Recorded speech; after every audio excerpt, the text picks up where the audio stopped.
All right, Larry Krueger here at Levi Stadium after 49er training camp practice number 5, the first padded practice of training camp. And let's go with the good and the bad from today. Now, it's so funny. I read somebody on Twitter was saying, oh, Brock Purdy had a bad day today. Brock Purdy did not have a bad day today. Brock Purdy had a very good day today. He was 13 of 16 for, made a number of big plays. You know, one of the criticisms on Brock is that, he doesn't step up into the pocket. And he did that multiple times today where he got rushed off the edge, stepped up into the pocket, and completed a pass down the field. I had him down at 13 of 16 for 81%, and he had a couple really nice pass plays to Christian McCaffrey. He had one play where he got rushed off the side, stepped up into the pocket, and then kind of sidearmed it over to McCaffrey.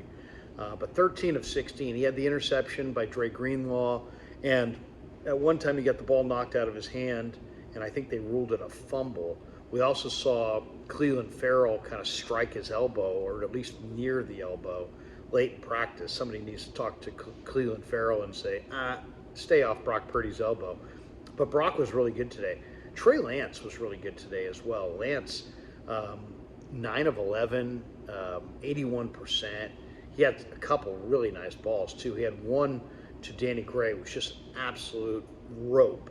And I thought that was his best pass of the day. Sam Darnold also was strong today. He was 7 of 9, so 77% for Darnold. And he had an unbelievable throw to Ray McLeod that McLeod picked right off the grass. And then he also had a couple nice balls to Ronnie Bell where they're just lasers and just put it right on Bell's hands. The accuracy was fantastic from Darnold on those throws to Ronnie Bell. The other positives today, the kickers, my goodness. Jake Moody connected from 55, showing a huge leg, and then Zane Gonzalez did him one better and connected from 57 yards out. That was great to see. Definitely a positive there. A couple other positives that really stood out. Javon Kinlaw is playing at a really high level right now, and if he can keep going like that, that's going to be great to see. I thought Marcelino McCurry-Ball, the biggest turnaround you typically see or improvement is from year 1 to year 2. And there are a number of players today that are in that mix of year 1 to year 2 players that stood out. Samuel Womack had a number of really good plays. He had a couple hits. He had a pass defense. Womack's a second-year player. Quantrez Knight, I thought, had his best practice as a 49er. He's a second-year player. Tay Martin made a nice catch. He's a second-year player. Marcelino McCurry-Ball might have been one of the best players on the field today. Marcelino is looking terrific. He sacked the quarterback once. He had a huge hit on J.P. Mason. And Marcelino's just flying around. He looks good in coverage.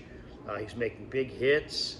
He's put on upper body strength. He just looked confident. He really looks exciting. Drake Jackson had some great one-on-one reps early in the practice, and he's coming on like gangbusters. I'll tell you another guy who is fantastic now the pads are on is Ty Davis Price. Ty Davis Price probably had 4 or 5 runs where he's running through arm tackles, he's showing that contact balance, he's running physical, he's got some moves, he's keeping his feet. There was a lot to like about Ty Davis Price today. So all those guys are second-year guys. And the second-year player the first-year player going into the second year, that's when you make the biggest improvement. You get a whole off season to kind of learn what you're doing and really, up your game, up your strength and your conditioning. You got a year in an NFL weight room, a year, learning a little bit more about proper diet and where the coaching staff envisions you and what's an ideal weight for you. And all those kinds of factors actually are very, very important in the development of a player.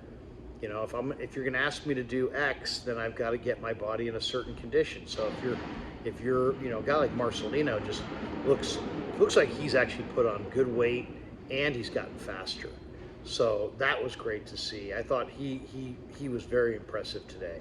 As far as the bad angles of practice, I mean, Cleveland Farrell knocked Brock Purdy's elbow at one point, and I mean, that's just can't happen. I mean, absolutely can't happen.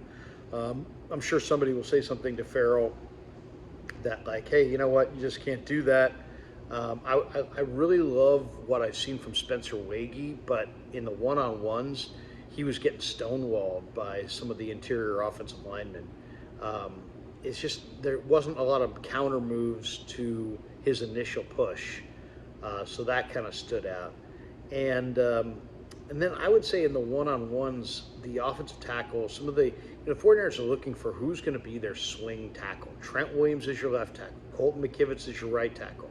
A couple guys that are in the mix for that swing tackle spot are Leroy Watson and Jalen Moore. And I thought both Moore and Watson really struggled in the one-on-ones. One time Watson just whiffed. I mean, just lunged at the defender, and the defender went right around him untouched. Obviously, that's not what you want. Jalen Moore also struggled in some of the one-on-ones as a pass protector. That's not necessarily what you want either. So, those guys are going to be key guys for the 49ers, because the Niners might have to go outside the organization for offensive tackles, or for an offensive tackle. Right now, obviously, Trent Williams is the best tackle in the game. And then you've got McKivitz at right tackle in his first year. But who's going to be that swing tackle? Who's going to be that tackle that can play either side? And I think, Jalen Moore has, based on the reps, that's probably his job. But he didn't look very good today in the one-on-ones. I mean, he was lunging, he was falling off blocks, he wasn't continuing to move his feet.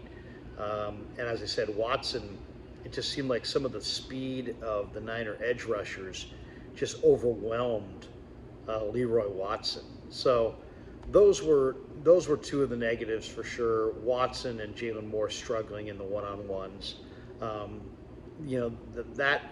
These are important. That's an important position. I mean, if you can't pass block in the NFL, then Sam Darnold or Brock Purdy or Trey Lance is going to wind up getting crushed, and that's just not a good thing. The other negative is that, if things got chippy between the offense and the defense, that's not a negative. That happens all the time. That's kind of a regular occurrence. But for the Ayuk and Greenlaw brawl to kind of go on and on and on and on, that was not good to see. I mean, that thing lasted for over a minute, and obviously Kyle Shanahan didn't want to see that because he called the entire team together. It's no big deal as far as the grand scheme of things, because this team is united, but you don't like to see that. You want to see guys be fast. You want to see guys be physical. You want to see guys maybe even, going at each other.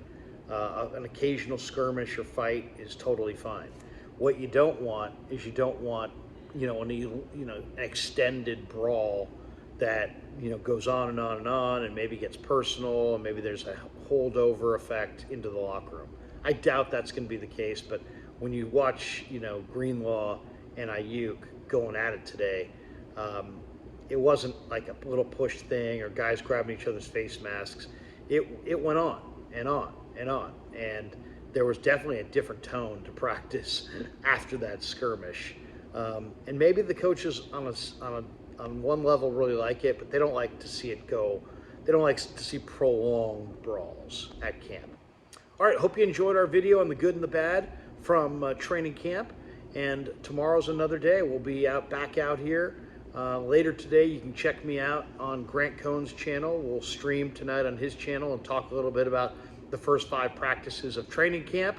So that's all to come. And then Grant will be back on our channel on Wednesday. We got things planned later this week with Vish, Jesse, Jack Hammer. Might even do something with David Lombardi, Kyle Posey. So it's all coming up. But good day, fun day, long practice, physical practice, easily the most entertaining practice. Quarterback's playing well, kickers kicking well, some young players starting to come of age, and a couple of feisty skirmishes were the theme of the day here in Santa Clara. Thanks for watching The Krug Show on YouTube.